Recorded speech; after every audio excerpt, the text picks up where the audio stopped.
Tu cerebro decidió cuánto dinero vas a tener en tu vida adulta antes de que aprendieras a leer un precio.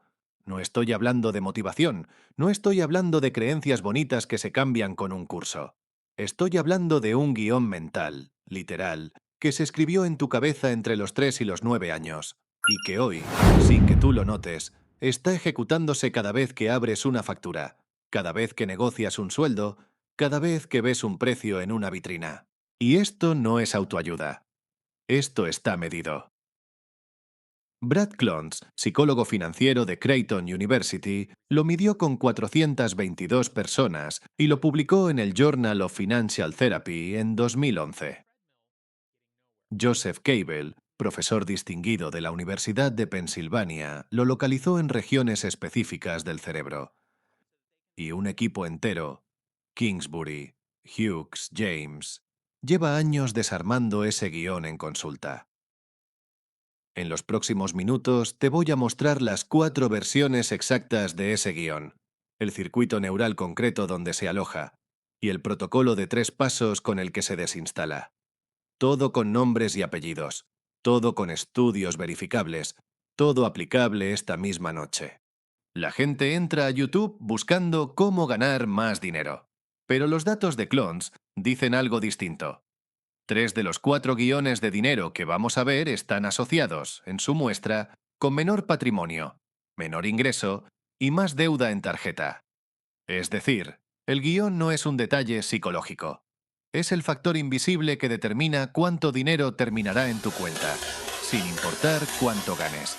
Si ganas $3.000 y te quedan 200, no es problema de ingresos, es problema de guión. La tesis de este video es incómoda y la voy a decir entera. El 80% de tus decisiones financieras hoy no las tomas tú. Las toma una versión tuya de 6 años, ejecutando un guión que te programaron sin permiso, dentro de un cerebro que todavía no podía defenderse. Y mientras no veas ese guión por escrito, ningún consejo financiero del mundo te va a funcionar. Por eso fracasan los presupuestos. Por eso vuelves a la tarjeta. Por eso te paralizas cuando tienes que negociar un aumento. Y ojo, esto que vamos a hacer no es echarle la culpa a tus padres. Eso es trampa barata. Tus padres también recibieron un guión. Y los suyos también. Lo que vamos a hacer es lo contrario. Entender la cadena con la suficiente precisión para que tú puedas decidir si la sigues pasando o la cortas en ti. Cortar la cadena no requiere odio. Requiere mapa. Antes de ver los 4 guiones, esto. Hay 3 señales clínicas, recogidas por Clones y por los terapeutas financieros que vamos a citar, de que un guión mental te está saliendo caro. Señal 1. Sientes una emoción desproporcionada cuando hablas o piensas en dinero. Vergüenza, miedo, rabia, asco, ansiedad. Si la emoción es más fuerte que el monto, hay guión. Señal 2. Repites el mismo patrón a pesar de saber que no te conviene. Vuelves al límite de la tarjeta, vuelves a esconder la factura, vuelves a aceptar menos de lo que vales. Eso no es debilidad, es script. Señal 3. No puedes hablar de dinero con tu pareja, con tus padres, con tus hijos. Si una conversación financiera te activa más que una pelea por infidelidad, tienes un guión grueso ahí dentro. Si reconoces una, este video te va a doler. Si reconoces 2, te va a servir. Si reconoces las 3, mira hasta el final. Y para que esto no se quede en un video más, te voy a pedir algo concreto. Cada vez que llegue una historia, la de Kathleen, la del abuelo de Clones, no la escuches como una anécdota ajena. Sustitúyela por la tuya. La hipótesis es que vas a encontrar al menos una equivalencia. Y donde hay equivalencia, hay diagnóstico. Joseph Cable, neurocientífico de la Universidad de Pensilvania y director de MindCore, el centro de Penn que integra el estudio de la mente, lo dice así. Nacemos con un cerebro a medio terminar. A diferencia de otras especies, gran parte del desarrollo cerebral humano ocurre fuera del útero, en interacción con el entorno. Mientras ese cerebro se termina de construir, está absorbiendo información sobre el mundo y convirtiéndola en narrativas, asociaciones, historias. Y entre los 3 y los 9 años hay una ventana específica donde el cerebro no aprende a calcular dinero, aprende a sentirlo. Cuando una niña ve a su madre esconder un sobre del banco, ahí no se forma un dato. Se forma una emoción asociada. El dinero es peligro. El dinero se esconde. Cuando un niño escucha, repetido en la mesa los domingos, los ricos son explotadores, no se forma una opinión política, se forma un guión. Tener dinero me convierte en mala persona. El guión entra por la observación, no por la enseñanza. Y eso lo hace casi imposible de detectar después. Kathleen Burns Kingsbury, psicóloga financiera formada en el programa de negociación de Harvard Law School y autora de Breaking Money Silence, cuenta una escena que parece insignificante. Su madre la mandó a comprar leche. Era niña, eran otros tiempos, podía cruzar la calle sola. Volvió con la leche y con 5 centavos de cambio. Esos 5 centavos no se los entregó a la madre. Se los guardó. La regañaron. Le hicieron sentir, sin decirlo con esas palabras, que querer quedarse con un dinero que deseaba estaba mal. Que querer dinero era feo. Esa escena duró 3 minutos, configuró 40 años. Kingsbury creció siendo buena administrando dinero ajeno. Pero como empresaria, le costaba años cobrarse lo que valía. Cada vez que iba a subir sus tarifas, sentía vergüenza en el pecho. La misma vergüenza de los 5 centavos. Una escena de 3 minutos en la infancia se convirtió en miles de dólares no facturados en la adultez. Y aquí viene lo importante. Si una escena de 3 minutos pesa 40 años, ¿cuántas escenas así tuviste tú? Y sobre todo, ¿qué guión exacto te dejaron grabado? Porque los guiones de dinero no son infinitos, son 4. Y se midieron. En 2011, Brad Klontz, Sonja Britt, Jennifer Menzer y Ted Klontz publicaron en el Journal of Financial Therapy un estudio con 422 personas a las que les hicieron responder a 72 creencias sobre el dinero. Del análisis factorial salieron 4 patrones. No 5, no 10, 4. Estos son: el que cree, en el fondo, que el dinero es malo, que la gente con dinero es egoísta, que ser pobre es más honesto, que él, en realidad, no merece ganar más. Hallazgo incómodo de Klontz. Las personas con este guión tienden a tener menos educación formal, menos ingresos y menos patrimonio. La nobleza romántica de "yo no necesito dinero" tiene una correlación estadística con quedarse sin él. El que cree que el dinero va a resolver todo, que con más, todo se arregla. Parece ambicioso, pero Klontz encontró que predice algo distinto. Más deuda revolvente en tarjeta de crédito y menor patrimonio neto. ¿Por qué? Porque quien adora el dinero gasta el dinero que no tiene para sentir que ya lo tiene. El que confunde su valor como persona con su patrimonio. El que necesita mostrar lo que tiene. Y aquí Klontz documentó algo brutal. Quienes crecieron en hogares con dificultades económicas son más vulnerables a desarrollar este guión. Es decir, la pobreza de la infancia se venga en la edad adulta exigiéndote el carro, el reloj, la marca. No para ti, para los ojos de los otros. El único de los 4 que correlaciona con buenos resultados financieros. Es el que ahorra, planifica, observa, no se endeuda fácilmente. Pero tiene sombra, ansiedad crónica, dificultad para disfrutar y un miedo a hablar de dinero con la pareja que termina rompiendo intimidad. Es el bueno, pero también cobra peaje. Mira tu cuenta bancaria de los últimos 6 meses, no la versión que muestras, la real. ¿Cuál de los 4 narra tu historia? Si no sabes, escucha lo que dices cuando alguien menciona dinero en una reunión. Ahí está el guión, hablando solo. Antes de mostrarte la parte que más mueve a la gente cuando entiende esto por primera vez, el circuito neural exacto donde vive el guión, si llegaste hasta aquí y esto te está moviendo algo por dentro, suscríbete al canal. Este canal existe para devolverte el guión antes de que el guión siga manejándote a ti. No es contenido que se hace en otro lado. Suscríbete. En 2007, Joseph Cable y Paul Glimcher publicaron en Nature Neuroscience un hallazgo que cambió la forma en que entendemos las decisiones económicas. Identificaron 2 regiones del cerebro, la corteza prefrontal ventromedial y el estriado ventral, que codifican el valor subjetivo de una opción. No el valor real, el valor que tú, individualmente, le asignas. En estudios posteriores del grupo de Cable, se vio que cuando una persona simplemente piensa en el futuro, sin decidir nada, esas mismas regiones se activan, y la intensidad de esa activación predice qué tan dispuesta está esa persona a esperar por una recompensa mayor en lugar de tomar una menor ahora.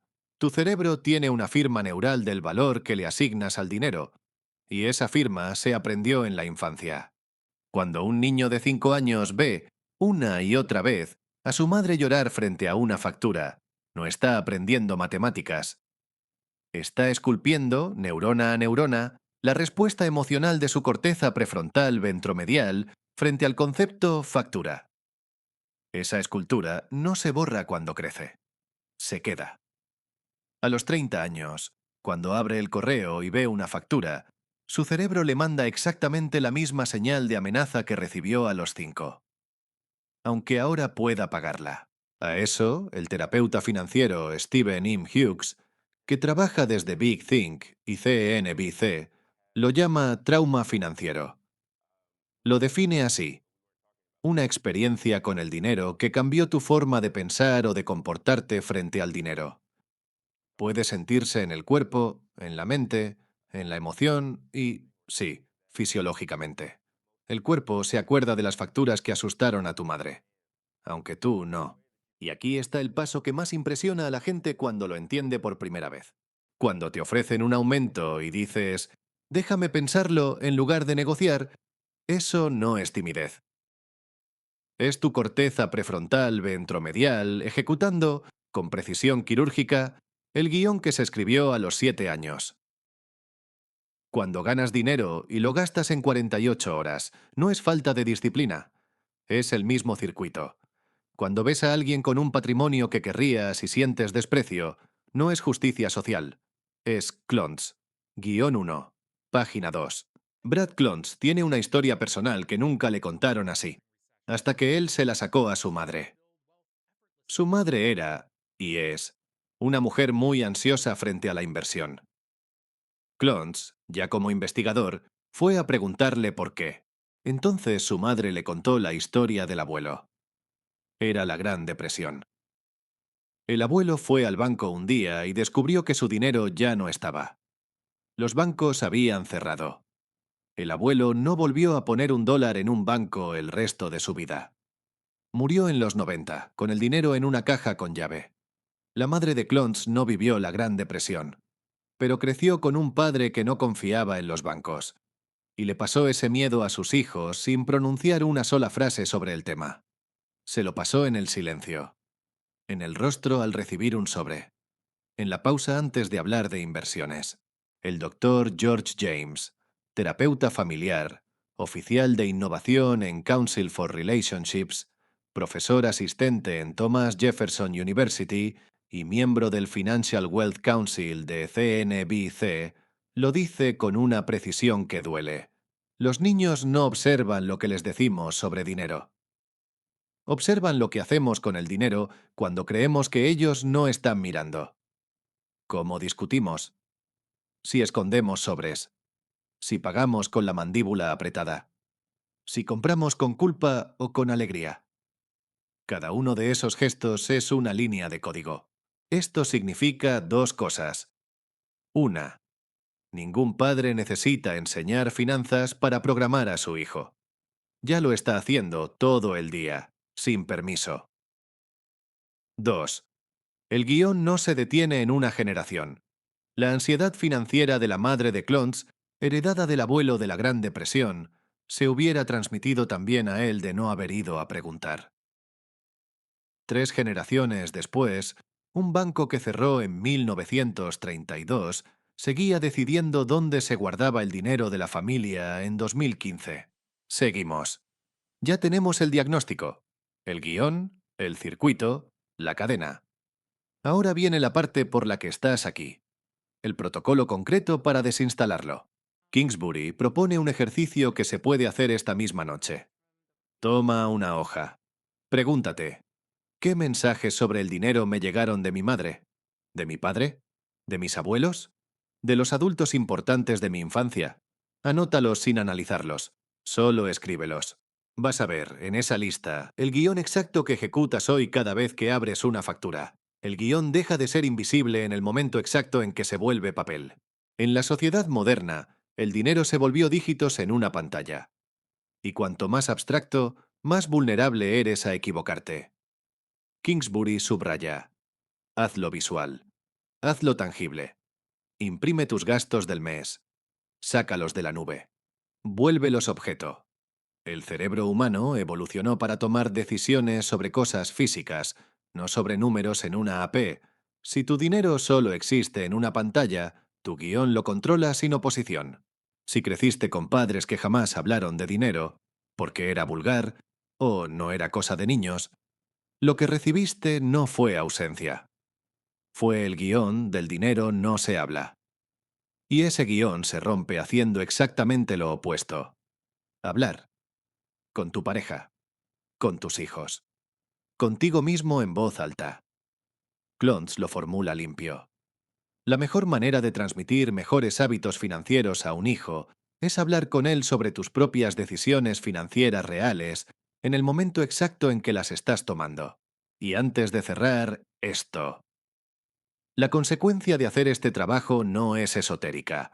Clontz lo midió en estudios de seguimiento. Las personas que identifican y reescriben su guión mejoran sus indicadores objetivos: patrimonio, deuda revolvente, ingresos, no por arte de magia, porque empiezan a tomar decisiones desde la corteza prefrontal y no desde una emoción de los 6 años. Pero, ojo, esto es lo que repito siempre. El ejercicio de la hoja es el último paso, no el primero. Antes de escribir nada, necesitas reconocer las 3 señales del minuto 2. Emoción desproporcionada, repetición a pesar de saber, silencio total frente al tema. Si no tienes al menos una, este protocolo no es para ti todavía.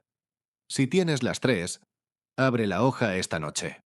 Dentro de tu cabeza vive un guionista invisible. No lo contrataste tú. Lo contrataron tus padres, tus abuelos, los abuelos de tus abuelos, cada uno aportando una línea. Ese guionista te escribe, todos los días, lo que tienes que sentir cuando ves un precio, cuando abres un correo del banco, cuando te ofrecen un aumento, cuando alguien te pide prestado. Tú no lo escuchas, solo lo obedeces. Hoy, por primera vez, sabes que existe. ¿Sabes cómo se llama? Y sabes que su contrato se puede terminar.